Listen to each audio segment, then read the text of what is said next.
All right, everybody, it's Mr. Miles. I'm going to give you a quick video explaining poetry analysis the way I want you to do it, especially um, using this graphic organizer right here, and what this graphic organizer entails, what you need to do out of it, and so on and so forth. So it's really straightforward. It's not that complex.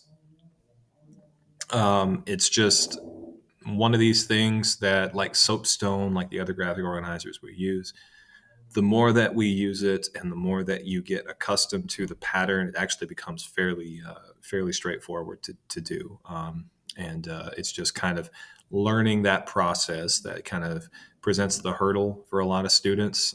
But once we get the process down, and then for every poem we read, you get this graphic organizer, boom, boom, boom. It kind of becomes second nature. So first off, I'm going to use kind of this, to my dear and loving husband as an example of how, we're going to do this. So when you go and you look at the graphic organizer here, so this first row is meaning. And what we should probably do is save this for last, right? Because what you're doing is you're annotating the poem, reading the poem multiple times, trying to get as much as you can out of it. And it's going to be difficult to do that. Try to get a good, solid answer for the meaning section without sort of unpacking these other criteria um, beforehand. Okay, so I would say meaning is up here at the top, but I would save that for the end. Once you've analyzed form and meter and language and speaker and anything else that stands out to you, then it becomes a whole lot more straightforward and easy for you to go back and sort of parse out what is the meaning of this poem? What is the poem really trying to get at? Is there a message? Is there a lesson? Or is it just focusing on an idea? Like, what is it? Okay. So we're going to put a pin in that, come back to it. Start with form. This is the way the poem is structured, the way the poem is organized. It doesn't have stanzas, rhyme scheme, meter, things like that. Okay. Do the poem's form and content seem related? So, if we were to look at To My Dear and Loving Husband, obviously the poem is about her loving husband. Each stanza is about a different subject. So, if ever two were one, this surely we. If ever men were loved by a wife, then thee.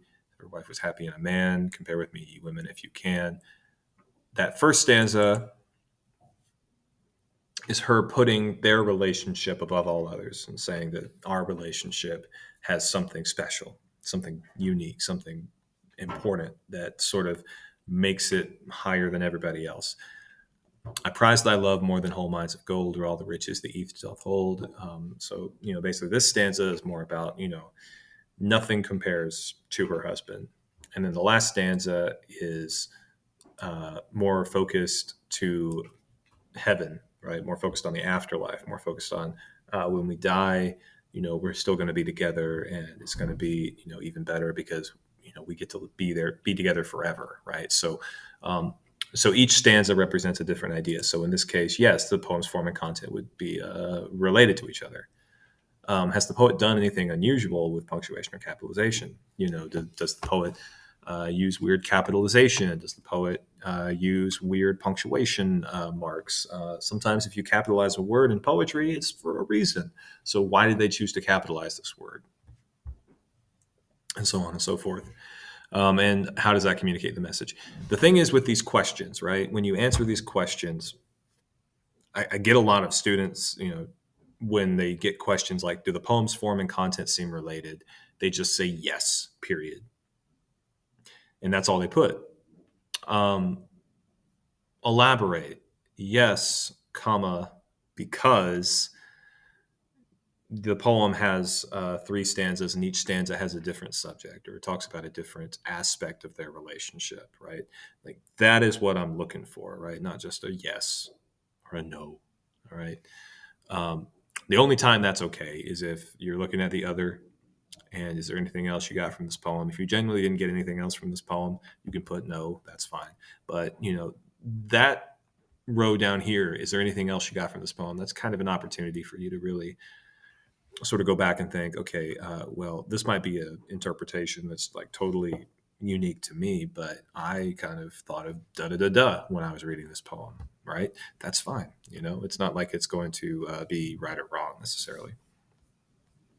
That's the beautiful thing about poetry.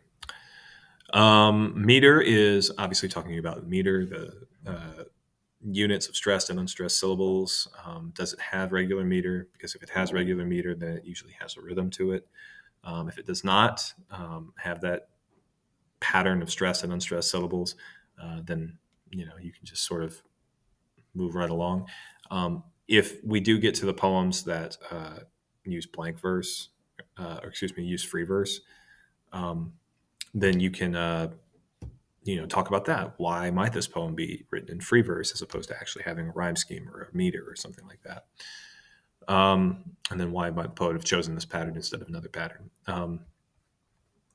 Language, what images does the poet create? So this is all the imagery, figurative language, any of that stuff. Okay, that is all in this little category here. So what senses? Remember, in poetry, when you're describing things, you have 6 senses. You've got the 5 that we all know: sight, taste, touch, hearing, smell. But you also got kinesthetic, which is motion. So any verbs that deal with action. So the wind whipped my hair, right? The thunder. Or I guess the thunder clouds stormed over the sky. Action, motion, right? That's kinesthetic. Does the poet use figurative language? The thunder clapped, the thunder roared, the thunder bellowed, right? Metaphors, similes. Does the poet contain any symbols? Remember, a symbol is just anything that stands for something else, like an idea or an abstract concept. Do the imagery and figurative language help you see new connections and ideas? And how do the imagery and figurative language help to bring out the poem's meaning? So when the author chooses to use a metaphor or a simile or any kind of figurative language, a prize I love more than whole mines of gold. Why would the author talk about that? Why would the author compare her husband's love to gold mines? Well, because she's saying her husband's love is more valuable than an entire gold mine, right? So that would be why she uses that comparison and why that is contributing to her overall message.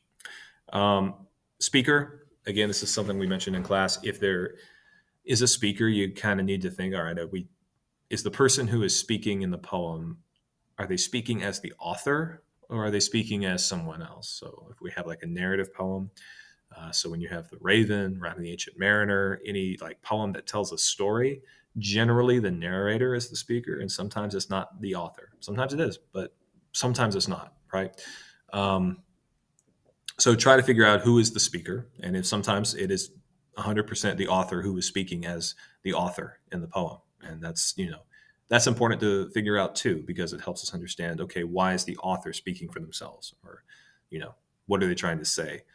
And then obviously knowing their identity will help affect the poem's meaning. And then, like I said, other. So once you've kind of done those boxes, form, meter, language, speaker, other, then you can go back to meaning. And then you can say, does this poem focus on an idea or a feeling? Some poems are idea based. Some poems are feeling based. They're just writing about a feeling. Some poems are both. Some poems are focusing on an idea, and that idea evokes powerful feelings. So answer those questions. And again, try to do more than just like yes, it focuses on a feeling. Okay, you can elaborate more on that. What message is the poet trying to convey? So when I say what message, I'm not talking about like a moral of the story, right?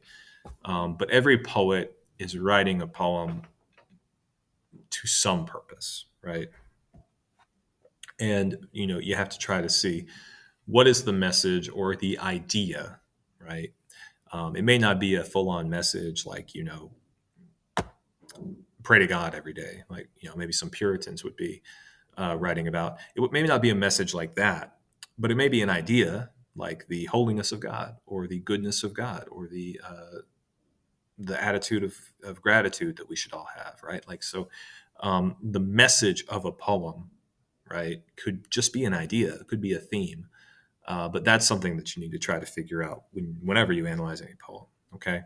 Um, and the reason that we're doing all this, and the reason that this is all important, and that I'm taking the time to record this, teach you this, and give you this graphic organizer now, is because for every poem we're going to be doing in this class, this is kind of what we're going to be doing. So we're getting you into the rhythm of it, and then this is going to be sort of a prelude to your poetry analysis essay that you're going to be doing toward the end of the semester. Okay, around a couple months from now, you're going to be doing a poetry analysis essay that takes a poem, and you're going to have to sort of inspect all of these elements: meter, form, language, speaker. You're going to have to parse all those things and like sort of inspect all those things and analyze all those things in your essay.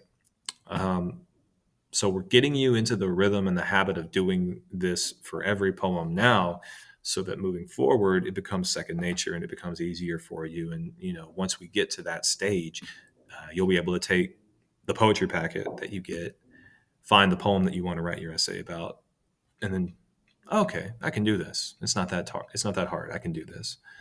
That's the goal. That's the sort of attitude that I'm approaching this with, that I'm hoping that you approach it with as well. So don't just do the bare minimum. Try to really actually, for every poem that we do, make the most of this graphic organizer, get the most out of it. Really try to see, okay, can I unpack what the author is really trying to get at with this poem for everyone that we do so far in this class. That's really it. That's all I got. So if you have questions, comments, concerns about poetry analysis or using this graphic organizer or anything like that, just shoot me an email, talk to me, anything like that, and I'll be happy to explain it further. Okay? Have a good day.